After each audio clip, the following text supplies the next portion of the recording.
Students, हम अब एक टॉपिक करेंगे मास क्या होती है। मास और वेट जो है दो वर्ड्स हैं साइंस में जिनको हम अलग अलग यूज़ करते हैं। Mass of an object is measure of inertia. किसी भी ऑब्जेक्ट की जो मास है वो उसके इनर्शिया की मेजरमेंट होती है। Greater the mass greater will be the inertia.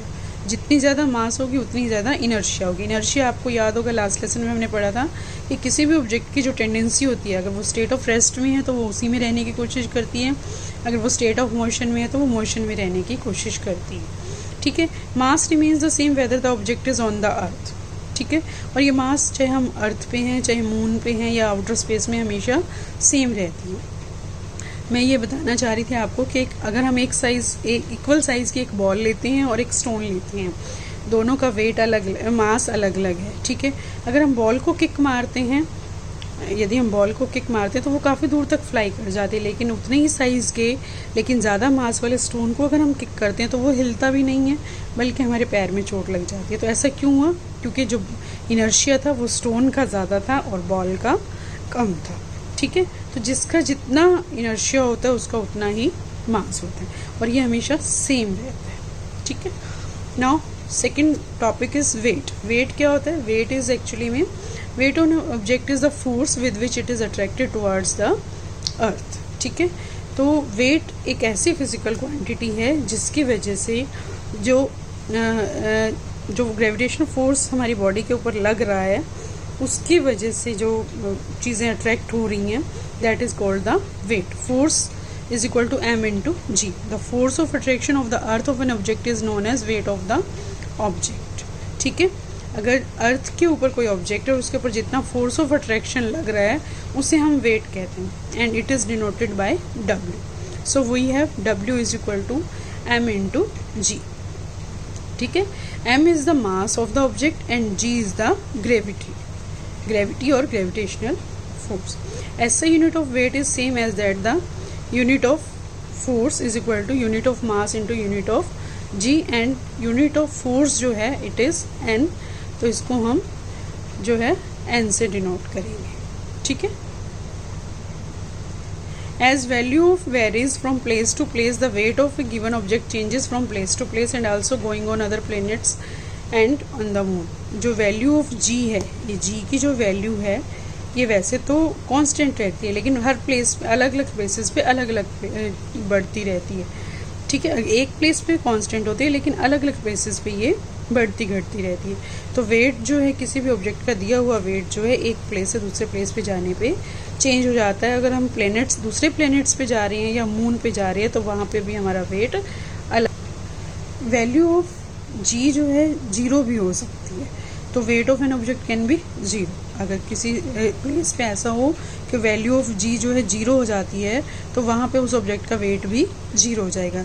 इस सिचुएशन में object will have a finite mass but zero weight. उसमें उसकी जो मास है वो तो फाइनाइट रहेगी, फिक्स रहेगी, लेकिन उसका वेट जो है वो ज़ीरो हो जाएगा जहाँ पे वैल्यू जी की ज़ीरो होगी। Wait is commonly measured by the use of A spring balance, और वेट को जो है हम स्प्रिंग बैलेंस से मेज़र कर सकते हैं। Wait of the object on the moon, हम मून पे अगर हम किसी ऑब्जेक्ट का वेट करना चाहें तो वहाँ पे क्या है?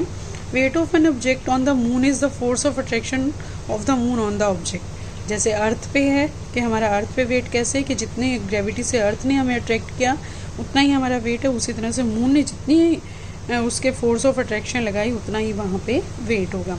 As value of g on the surface of the moon is less, वहाँ पे फोर्स ऑफ ग्रेविटेशन जो है मून पे कम है तो वैल्यू ऑफ जी भी कम है। It is about 1/6 of the value of g on the earth, और ये अर्थ से 1/6 है। ठीक है, अगर हमारी अर्थ पे 1 है फोर्स ऑफ ग्रेविटी तो मून पे ये 1/6 है। ठीक है students, now so object of mass m, weight on the surface of the moon, इसको हम किस तरह से डिनोट करेंगे? Weight on the moon is Wm, it will be m mass and force of gravity on the moon. और हमने जो पिछली इक्वेशन थी अगर हम उसको अप्लाई करते हैं तो m g की वैल्यू पुट करेंगे, g into capital M into small m upon R2 जो कि मून पे है जो। ठीक है, where m is the mass of the moon, Rm is the radius of the moon, ठीक है। ये वाला जो mm है that is the mass of the moon and that r is the radius of the moon. तो weight on the earth किस तरह से निकालेंगे, mass into force of gravity on the earth by applying the situation. m is the mass, g is the ये that is the mass on the earth and that is the radius of the earth, ठीक है। by combining above two equations, by अगर हम ऊपर पिछली दोनों equations को combine करें तो weight on the moon upon weight upon the earth is equal to gravity on the moon upon gravity on the earth is equal to m mass on the moon upon mass on the earth is equal to radius on the earth upon radius on the moon and square. जब हम इन सब की values को put करते हैं तो हमारे पास simplify होके ये वैल्यूज़ आ जाती है। ये that is weight on the moon is equal to weight on the earth. इसको अगर हम सिंप्लीफाई करते हैं तो weight on the earth upon 6 that is 1/6। Weight of the moon जो है हमारे अर्थ के कंपैरिजन में 1/6 है, मीन्स जो ग्रेविटेशनल फोर्स है वो मून पे अर्थ के कंपैरिजन में 1/6 है। इसको हम दो एग्जांपल से समझ सकते हैं। Mass of an object is 8 kg, what is its weight by, ठीक है। हमारे पास क्वेश्चन है, अगर हम किसी ऑब्जेक्ट की मास 8 kg हमें दी हुई है, इसका हमने वेट निकालना है तो कैसे निकालेंगे, by applying the equation weight is equal to m into g, mass into force gravity is equal to m is equal to mass and g is the acceleration due to gravity. w is the weight, तो 8 kilogram हमें दिया हुआ है और g की value हमारे पास fix है 8 into 9.8 is equal to 78.4 newton, ठीक है। इसका जो वेट होगा that will be in the newton. एक और एग्जांपल हम लोग करेंगे, ठीक है।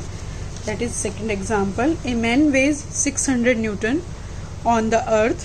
अर्थ पे उसका वेट जो है 600 न्यूटन है और उसकी जो एक्सेलरेशन ड्यू टू ग्रेविटी है वो 10 मीटर पर सेकेंड स्क्वायर है। इसका मास कैसे निकालेंगे, mass is the m, weight on the earth upon gravity on the earth. 600 हमारा वेट है अर्थ के ऊपर और 10 metre per square acceleration due to gravity है, तो उसका जो मास है वो अर्थ पे होगा 60 kg, ठीक है। ऑन द मून, अब हमने मून पे भी निकालना है। On the moon weight of this man on the moon is 100 n, ठीक है। Find out the gravity on the moon, हमने इसकी ग्रेविटी निकालनी है तो हम क्या करेंगे, weight on the moon upon weight on the moon is the wm 100 newton, weight on the earth is w earth 600 newton, value of g on the earth for this man is 10 metre minus second square. तो gravity on the moon will be gm upon w is equal to wm upon we into gravity of the earth. wm is the weight of the weight on the moon, we is on the weight on the earth and g is the gravity on the earth. तो इसको हम simplify करेंगे, it will come like 10/6 and its value is 1.67 metre पर second square.